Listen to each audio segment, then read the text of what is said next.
Kung palupitan lang ng selfie camera, ito siguro yung masasabi kong best snapper mid-range na phone. Dahil ang iQOO Z11 Turbo Plus, meron tayong 4K at 60fps pagdating sa front-facing camera. Pero hindi nagpauli dito yung performance niya dahil naka-Snapdragon 8 Gen 5, isa sa pinakamalakas na chipset ngayong taon. Meron din tayong AMOLED display with 144Hz na refresh rate at grabe yung 4D vibration nito na halos magagamit mo sa iba't ibang laro. Kaya samahan nyo ako sa video nito, mag-test tayo ng bago at lumang games, check natin yung camera at kung ano pa yung mga pros and cons ng iQOO Z11 Turbo 5G. Okay, grabe yung competition na nangyayari sa mga phone market ngayon. Halos tayo hindi na makapili kung anong bibili nating phone. Pero nandito ako para mas maliwanag at mas makakapili kayo kung anong phone ang nararapat sa inyo. At sasabihin ko na sa inyo, yung iQOO Z11 Turbo hindi lang pang gaming, maganda rin sa camera. Pero may mga downside pa rin to syempre, like yung back panel na simple lang at may kaalitan tong phone na to. Pero iba-iba naman tayo ng mga gusto at nakadepende lahat yan kung ano natripan mo sa isang design. At kung hindi naman malaking cons yung size sa inyo, baka pwede na sa inyo ang iQOO Z11 Turbo. Pero mamaya malalaman nyo kung ano pa yung mga cons ito, may 5G ba siya at para kayo itong phone na to. Well, yung presyo nito naglalaro sa 23 to 25,000. Kapag nag-sale sa Shopee o Lazada,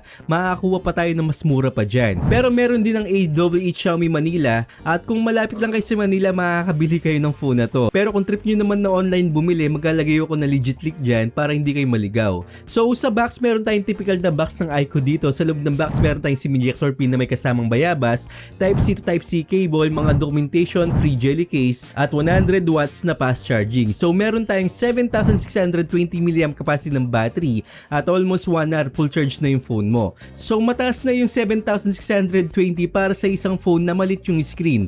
Tulad dito, meron tayong 6.59 inches na kasing size siya ng Poco F8 Pro. Isa din sa pinakamalakas na phone this year. Well, kung gusto nyo na same size at global version, baka pwede sa inyo ang Poco F8 Pro na naka-Snapdragon 8 Elite at panalo din sa camera. Yun nga lang, hindi siya naka 4K 60fps pagdating sa front video. At meron na ang mga review dyan, makita nyo sa taas ng screen. Well, anyway, hindi ko nagustuhan dito yung back panel. Napakasimple lang niya, hindi masyadong appealing para sa akin. Pero sabi ko nga, kanya-kanya tayo ng gusto. Hindi naman ibig sabihin na ayaw ko, ayaw nyo na rin. At makikita nyo naman dito, meron tayong nakalagay na 200 megapixel sa main camera.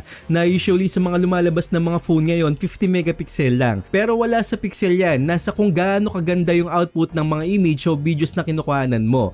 Pero ang pinaka nagustuhan ko talaga dito, naka-aluminum frame na siya at fiberglass yung back panel. Ayun nga lang, wala tayong expandable storage dito, dual SIM card lang siya. At dito naman, meron tayong dual speaker o stereo speaker pero matining sa pandinig ko. Nagkukulang ako ng bass, hindi siya ganun kalakas para sa akin. About sa screen naman, naka-AMOLED tayo dito. Medyo may pagka-curve yung edges niya, almost bezel-less na rin yung screen. Ayun nga lang, maliit talaga siya kung i-compare mo sa typical na 6.78 inches o minsan pa nga sa mga ibang phone, meron tayong 6.83 inches na sobrang laki talaga. Eto, may kaliitan talaga pero wag ka, powerful naman tong device na to. At sumubok tayo ng mga bagong games dito at pumalag din siya. Mamaya check natin yan kung ano yung mga temp na nakuha ko. Pero ang pinaka nagustuhan ko talaga sa display, meron tayong MEMC features at visual enhancement. Ayun nga lang, sa YouTube tsaka sa Netflix lang yung visual enhancement natin. Yung MEMC features naman to, hindi siya supported sa Netflix tsaka dun sa YouTube. Well, ilang taon na tayong ganito. Pero alam ko naman yung sagot dyan. China phones kasi to. Dahil China siya, bawal yung YouTube tsaka Netflix sa kanila. I-correct nyo ako kung mali ako. Baka sabihin ng iba nagmamagaling ako. Pero alam ko, isa yun talaga sa isang dahilan. At naka-wideband L1 naman to pagdating sa Netflix Full HD na yan. Tapos yung nits brightness ito, kung rider kayo ng Trike Patrol, pwede to.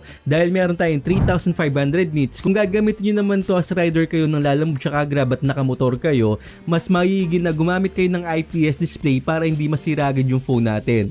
Pero kung nakakotse naman kayo, pwede kayong gumamit ng AMOLED. At gusto ko ring malaman nyo, meron tayong IP68 rating dito at naka-Origin OS 6 to. Isa sa mga pinakamagandang operating system ngayon sa market. At alam nyo ba, yung mga Vivo phones ngayon naka-Origin OS na, unlike dati naka-Fantouch OS lang yun sa mga global version. So mas maganda yung naging experience ko dito, wala akong bugs na naramdaman at in-display na yung fingerprint scanner niya. Actually ultrasonic to at mabilis-bilis naman po siya. Pero ang pinaka-paborito ko sa mga iQOO phones, yung algorithm nila pagdating sa camera. Dahil meron nga tayong 200 megapixel dito at hindi ako binigo sa mga photos na nakuhanan ko.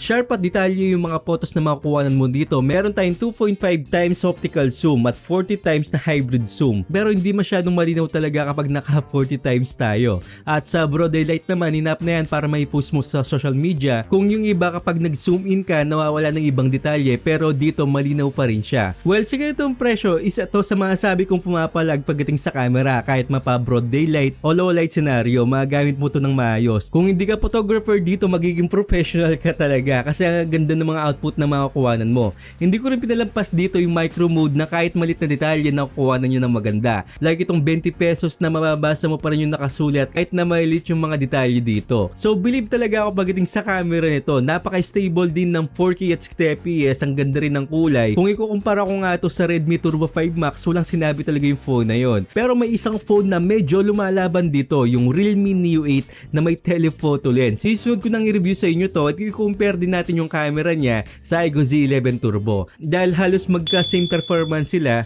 at same din yung presyo. So abangan natin yung comparison video at full review ng Realme Neo 8. Well anyway, kung maganda sa main camera to, maganda rin yung front-facing camera niya dahil meron tayong 32 megapixel front-facing camera, sharp at details din yung mga kuha natin at maganda rin yung kulay. Grabe talaga pag sinabing iQOO tsaka Vivo phones. Hindi ko alam kung bakit hindi magaya-gaya yung ganitong algorithm ng mga ibang brands pagdating sa camera. Kahit sa ibang flagship nga, hindi talaga magaya-gaya. Pero ang pinaka nagustuhan ko talaga dito at lamang talaga sa iba, ito yung 4K at 60fps na stable din tsaka malinaw. Birang-bira ako makakita ng ganito sa mga upper mid-range na merong 4K at 60fps at kahit nga dati yung mga ibang flagship walang 4K at 60fps, minsan kahit 4K at 30fps wala rin. So dito ang laki talaga ng advantage na meron tayong 4K at 60fps sa front facing camera na pwede mong gamitin pag nagbablog tayo. So kita nyo naman yung quality ng videos natin at ito naman yung mga ibang features pagdating sa camera. Meron din tayong slow mode dito na 240fps pero 1080p lang. So overall dito sa camera, panalong panalo to para sa akin. At ang puso naman ng iQOO Z11 Turbo is the Snapdragon 8 Gen 5.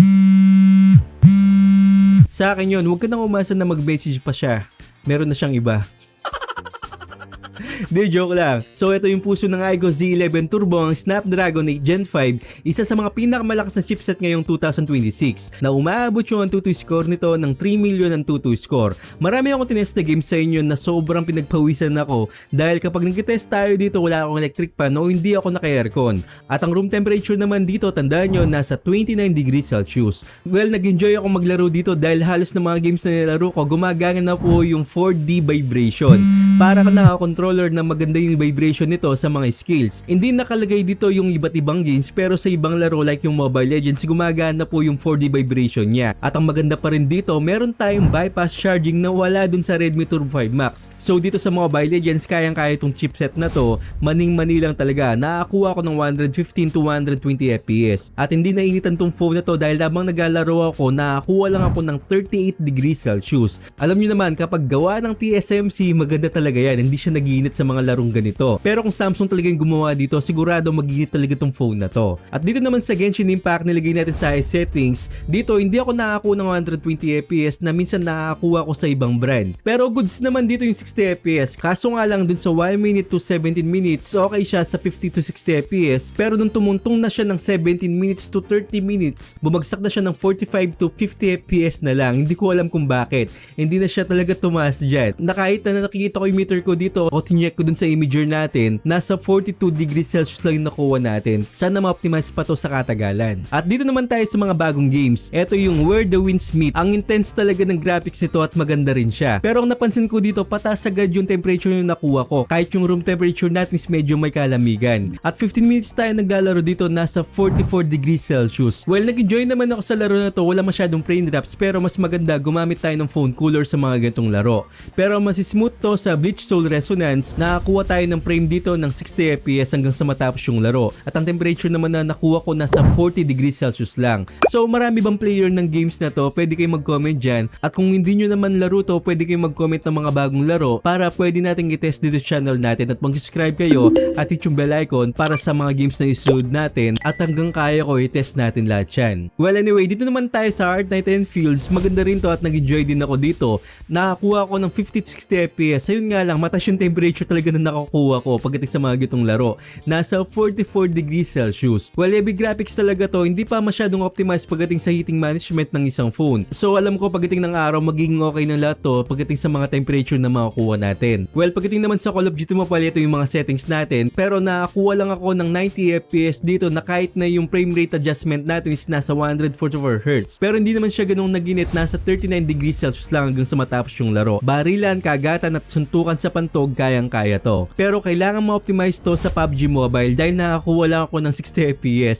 Samantalang sa mga ibang phone nasa 120 FPS na. So maalaro naman siya at makakatapos ko ng laro, pero 60 FPS lang yung makukuha mo sa ngayon. At napansin ko nagpapag-iwanan talaga ang PUBG Mobile pagdating sa mga optimization ng mga bagong phones. Pero sa katagalan makakuha tayo ng mas magandang frame dito. Sa Wild Rift naman wala tayong frame drops na naramdaman, maganda rin yung temperature na 41 degrees Celsius hanggang sa matapos yung laro. At tutusin, maganda naman maglaro dito, kailangan talagang ma-optimize kasi bago pa nga yung Snapdragon 8 Gen 5 at bago tong phone na to ng Aigo Z11 Turbo. At kapag na-optimize na lahat yan, maganda na yung gaming experience natin. Hindi naman ibig sabihin na ganito siya habang buhay. Ma-optimize pa yan sa katagalan talaga, lalong-lalo na sa PUBG Mobile at sa mga ibang games. At nag-enjoy din ako dito sa Game Turbo niya, tapos meron pa tayong Ultra Game Mode na sobrang daming features. Hindi ko na maisa-isa sa inyo yung mga features na to, pero masasabi ko sa inyo, isa ang Aigo phone sa maraming features pagdating sa games. At sabi ko nga kayo na gumagaya ng yung mga 4D vibration pagdating sa mga ibang games, at lalong-lalo na nga yung bypass charging na meron tayo dito sa Aigo Z11 Turbo.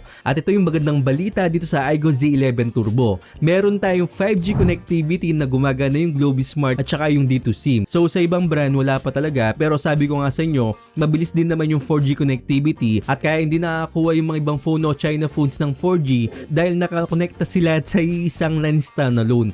So yung D2 SIM kasi meron ng standalone at maganda talaga yan na nakaka-receive na to ng 5G connectivity. So eto naman yung mga cons natin sa Aigo Z11 Turbo. Actually nasabi ko na kanina yung design hindi ko nagugustuhan talaga at nakadepende naman yan sa inyo kung nagugustuhan nyo yung ganitong design. At isa pa dito, wala tayong special warranty dahil China phones din to. May mga applications ng Chinese pero pwede naman nating tanggalin yan isa-isa. At wala siyang Google Play pero madali lang siyang maglagay. Then wala tayong expandable storage at isa pang cons yung support rate mode. Hindi maganda yung output nito o may kapangitan yung cutout niya o yung edge detection niya. So sana ma-updates pa to. Pero konti lang naman yung mga cons na yan, mas lamang dito yung mga pros, lalong-lalo na meron tayong 4K at 60 FPS pagdating sa front-facing camera at palag na palag din sa gaming na meron tayong bypass charging at matas na battery. So abangan nyo yung review natin sa Realme Neo 8 at meron na rin akong review dyan o full review ng Redmi Turbo 5 Max at i-review ko rin sa inyo yung Redmi Turbo 5. So meron din tayong mga parting na Poco phones yung X8 Pro series at marami pa tayong comparison dito sa video na to. So I hope na nakatulong ako sa inyo at huwag niyong kalimutan mag-subscribe sa channel ko at hit yung bell icon para sa mga gitong unboxing reviews, bagong kaalaman at katarantaduhan sa channel na to. So once again, ako po si Paul.